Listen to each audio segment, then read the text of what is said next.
3 years ago, I had a very singular cinematic experience.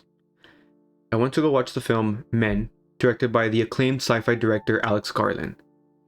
And the movie plays out like a horror film. The movie is marketed as a horror film. And it has a very simple story structure of a woman that is mourning the death of her husband. Whether it's suicide or accident is unclear. And she goes to the country to just get some peace and quiet and relax in this time of mourning. And while she's doing this, we start to learn more of her past. We start to learn more of her relationship with her husband. While this is happening, she starts to get haunted or stalked or terrorized. I don't know how you want to describe it, but essentially every single man in this small town is played by the same actor, Rory Kinnear. And there's a very uncanny creepiness and eeriness going on in this town.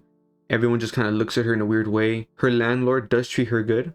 He's a nice man, but he's creepy at the same time. He has fake teeth. Something is just off with this town. Then things start to get more dangerous. Things start to progress. More tension. Like I said, it plays out like a normal horror film. Finally, at the end, it culminates to a nightmarish survival sequence. It does all the cliches. Running through the house, locking herself in a room, running with a knife, running with an axe. And then the last 15 minutes happen. And it is probably the most disturbing thing I have ever experienced in a film. Not because it scared me. More so, I was just shocked.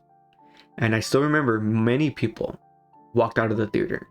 And I stood my ground. I was like, I need to see this through because it was so... what the hell? It was so like, what am I looking at? Why is this happening? It felt so out of place. But of course, I knew there was meaning behind it. To be honest, I wouldn't say I forgot about it, but I just moved on. That was it. I'm not one to really try too hard to understand a film. Obviously, while I'm watching the film, I'm thinking, my brain is working. But when I go home, I'm not one to look up ending explain or what does it all mean or let me see someone's review to see what they think. I want to know what people think of the film, but I'm not necessarily like, tell me what it means. I'm okay with just that experience of experiencing the art and letting it ruminate. Fast forward to now. I'm doing my little Alex Garland deep dive, and I'm like, you know what? That film scarred me, but let's do it again. So I rewatched it, and the film is great. The film is just as disturbing as I remember. That sequence is just as haunting as I remember. I'll get into it later, but for now, I'll stay spoiler free. This time around, I just realized there is so much symbolism in this film, so much that I need to go down the rabbit hole. I need to understand, because taking this film on face value, just feeling it isn't enough, because this film is written in a very interesting way, because this film walks a very fine line of conventional normal story structure, but with an intense amount of symbolism. So it's like not art house technically, because the film is very literal in this the way it tells the story, but at the same time there's so much thematic symbolism things that make it feel like art house.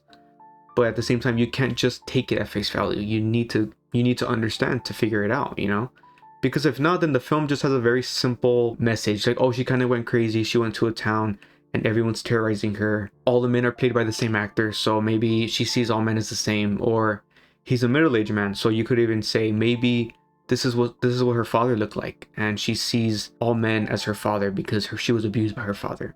I'm completely making that up. I don't buy that. I'm just saying, like, if you don't really look into it, it is kind of like, what the hell? And in the very ending sequence is a massive what the hell.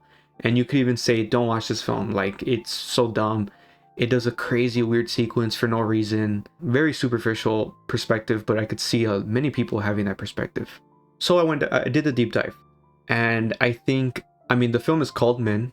That is very telling. That is very bold, and it's kind of painting a very specific portrait. I don't think the film is as simple as all men are bad and look at this innocent woman struggling because of how evil men are. I don't think that's the story per se, but I do think it's a very bold and a very uncomfortable statement of all men deep down are the same. Now let me get into why. So the Green Man, that's a very big aspect of the film.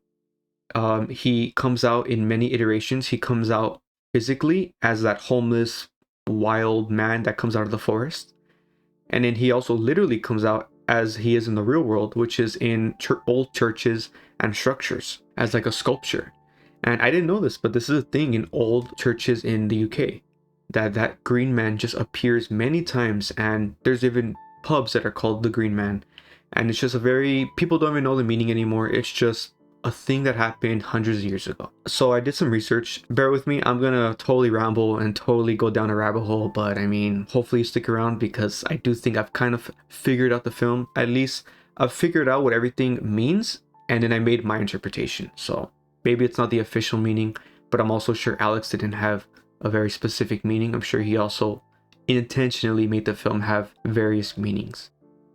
The Green Man originated before the church came into obviously that part of the world, in these pagan beliefs of worshiping the forest, the spirit of the forest, and it kind of represented decay, nature, the circle of life in a very natural sense. And that's why it's a face covered in foliage. And then the church took over, and I don't think this film has to do with religion in a strict sense like other films. I think it's just using religion because obviously men dominate religion and men shape the world. So if you're exploring the establishment of the church, by and large you're also exploring the nature of men, you know? And then the church came and kind of reinterpreted that. And this is not from the Bible, but you know, the church, I mean, look at Christmas, look at freaking Halloween, look at so many different things that the church adapted that aren't in the Bible, but they adapted it to all these other pagan beliefs in the medieval times, in the Dark Ages. If you don't know, that's when Christianity really got diluted. That's when Christianity really got muddied because of all these liberties the church was taking. So then they kind of made a new story that isn't actually in the Bible, but they made a new legend, an additional legend to the Adam and Eve story. And that basically when Adam died, when Adam was getting sick at like 900 years old, Seth, one of Adam and Eve's sons, goes to the Garden of Eden to plead for Adam's life. Obviously, God wasn't going to do anything because Adam and Eve were already punished, and now everyone's going to live an imperfect life. Everyone lost paradise. So, but then there is a tree of mercy, and Seth goes and gets seeds from the tree of mercy, and after Adam dies, he puts them in the mouth of Adam, and they bury him like that. So now the Green Man represents Adam, and that's why there's foliage coming out of his mouth, or his face kind of morphed into the Green Man, which is ridiculous, obviously, because like I said, none of that's in the Bible. The only thing that's in the Bible is that Seth exists and Adam really died. That's about as accurate as it gets in terms of that story. So I feel like that right there just kind of represents, one, the Green Man represents Adam in this story. And also, it also has another meaning of like, look at how men are, look at how the church is, look at the hubris, the arrogance to like change the meaning of things for their own narrative, essentially. And then there's the Sheila na gigs. Now that's the other architectural, sculptural thing that you see multiple times in the film as well. The Green Man manifests physically, so obviously the Green Man comes out much more. But like I said, this sculpture comes out also many times. And again, I didn't know this, but in many old churches in England, in the United Kingdom, this Sheila na gigs is reoccurring, which is crazy. And it's essentially a very grotesque figure of a woman spreading her legs, but more specifically, spreading her vagina open. So, very intense. And this one did originate during the Christian era, at least in the churches. So, I personally choose to believe that this was a form of putting the fear of God and sin into women. More specifically, to really suppress women and their sexual desires. To really put it in their face like, that's what you are. Like, if you feel sexual desire, you are gross. You shouldn't feel that. Women should only have sex to create children, just to instill that like sinful, lustful fear and guilt into women. That's obviously crazy, and obviously that's because of men. That's because men created this. But there's another bunch of ways. I mean, apparently the Sheila na gigs also was over door frames, and whenever you did that, that was to like expel spirits. And then there's also some different meanings in different cultures of how a woman showing her vagina can like expel spirits. And there's also the mother goddess concept, which appears in many different cultures, which is also a woman showing her vagina. But it's also like a woman showing her breasts and other things that have different meanings of like fertility, and more so celebrating how we all come from women and how women in a way is God and other things. But like I said, because this originated during the Christian era, I don't think it has to do with that, but perhaps it does.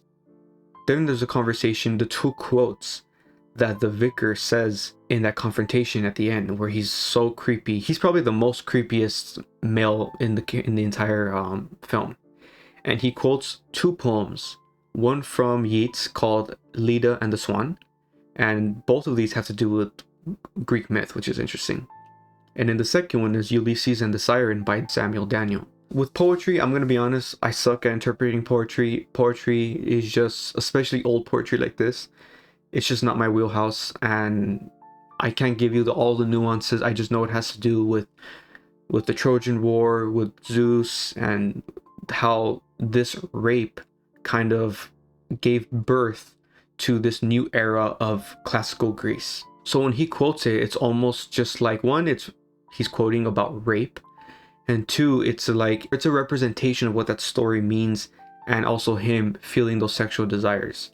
And in the second poem, Ulysses and the Siren, is a little bit more literal, more in my wheelhouse, and it's about sexual desire. The siren is tempting Ulysses, and the siren is begging him to come lay with her. But then he ultimately says no, and she kind of says her function is to tempt men, and her function is to make them destroy themselves, and that lust makes men destroy themselves. It kind of supports what the vicar is saying in that scene, because he's blaming her for his sexual desires. He's saying that she has put corrupt thoughts in his mind, and obviously he's the one that's like trying to kill her. Yeah, so it's just all those ideas of just gaslighting, and just what the church has done, what many men have done, putting these ideas in women and not taking accountability, not taking responsibility for the natural desires that we feel, and all that, right? Now the ending. So something I don't think I've mentioned yet, this is my second time recording this, something that I learned many years ago, the first time I saw it watching an interview with Alex Garland, is that he's a big fan of Attack on Titan, my favorite anime, and the horror in Attack on Titan was a big inspiration for the horror in this film, the uncanny body horror aspect of this film, and which is really cool. You know, it made me appreciate Alex even more and all that. I won't ramble too much on that, but that's where it really comes in this sequence at the end, because there's a lot of other uncanny sequences. I mean, the little boy looking weird, and then the fake teeth that man has, and then the homeless nude man just standing in the forest. Just those are all weird, uncanny vibes that kind of have a ridiculous, humorous nature. But like in reality, if you saw that, you'd be like, what the hell? And you'd be afraid, you know? And Alex said that that's how Attack on Titan inspired him, because he didn't know how he wanted to articulate this horror. And Attack on Titan showed him like this really interesting direction of ridiculousness and horror. At the end, it's the literally, it's men giving birth to other men, and it's so grotesque to see. And at first it's like a male vagina, and then I think later it's someone's stomach ripping open, and then later it's like Attack on Titan, it's the nape of the head, the nape of the neck, and then after coming out of someone's mouth. And that's crazy symbolism, men giving birth to other men, you know, men giving birth to the next generation. Yeah, that's obviously very inspired for Attack on Titan, but in terms of the visual horror. But seeing that in live action is just something else. That is just so twisted and crazy and chilling to see, dude. And yeah, the second time I saw it, I was like, my god, you don't get used to that imagery, man. Anyways, so back to the symbolism and the meaning. So, I mean, it's pretty self-explanatory, you know, man giving birth to man. And the first one is the green man. The first one is, I guess you could say, Adam. And how Adam was the first man, and we all came from Adam, and we all inherited the sin, we all inherited imperfection, which is true, I do believe that, but I don't think it's necessarily that all men are the same, in the sense that we have no free will, we can never change, men are trash, men are evil, men are perverted and violent, men are depraved, you know. I think we're all capable of it, sure, but I don't think that is who we are. I don't think we have to be that way. And I would say, I think that's what Alex is saying too, because of the last song. So the beginning of the film and the ending of the film has the same song, Love Song by Leslie Duncan. And this song is basically about love. It's called Love Song, but it's about transcendent love. And it's just preaching how that's what the world needs. That's the purpose of life. And that's the key to everything, love. And in the ending of the film is the same song, but sung by Elton John. And you can interpret it, and I interpret it like this, like men and women, we both just want the same thing, and we just want love. We want to be loved, we want to show love, and we just want to feel that. But there's so many toxic men out there, of course, that are gaslighting, that I think they do want love deep down, but they just go about it in the most twisted way. And obviously this is because of your upbringing, the values instilled in you, the things you learn, the things that are taught to you. You know, that's what it comes from. So I don't, that's what obviously men give birth to other men comes from. And what's interesting is that toxic masculinity never is represented in this film in the sense of macho, of being manly and all of that. It's only represented in being weak and perverted, which I like that, because I mean, of course, there's obviously those toxic males exist, but I think the true toxic masculinity is that it's the weak man. It's the man who feels this resentment towards women in a sexual way, and they just have really twisted, rapey thoughts. And yeah, okay, but then there's another meaning with that song, because, and I do think this is intentional, pretty much everything in this film, all the symbolism I'm mentioning, can have multiple meanings, so this is just my interpretation. But the song got famous when Elton John covered it, so I feel like there's also that meaning, like, oh, because a man did it, now it got famous, now it got the recognition because men have privilege. There's obviously that, and I do think that has to do with it, though I don't think that's the main takeaway. And then finally, dandelions. Dandelions are throughout the entire film. Many times they appear, and during the credits you see them floating around during the credits, and then finally they all come together and make a whole dandelion. But honestly, the way it looks to me is almost like an organism, like a cell, like a microscopic view of an organism. So dandelions represent love, resilient love and strength, and then it looks like an organism. So to me, it's just like at the end of this grotesque journey of a film, I feel like it's a positive view of like, we're all one. We all, at the end of the day, we all want love, and at the end of the day, like, we can make choices, hopefully. I don't know. Alex also doesn't believe in free will, so I don't know, maybe he doesn't agree with that.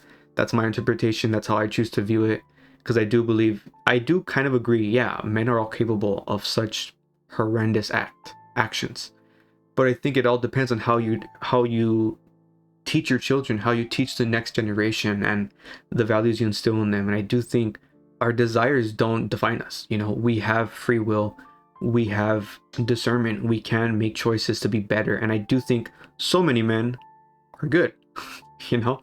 And I mean, Alex himself, I mean, I hope he doesn't view himself this way, you know, as like, oh, I'm just a disgusting, depraved male, and that's all I care about.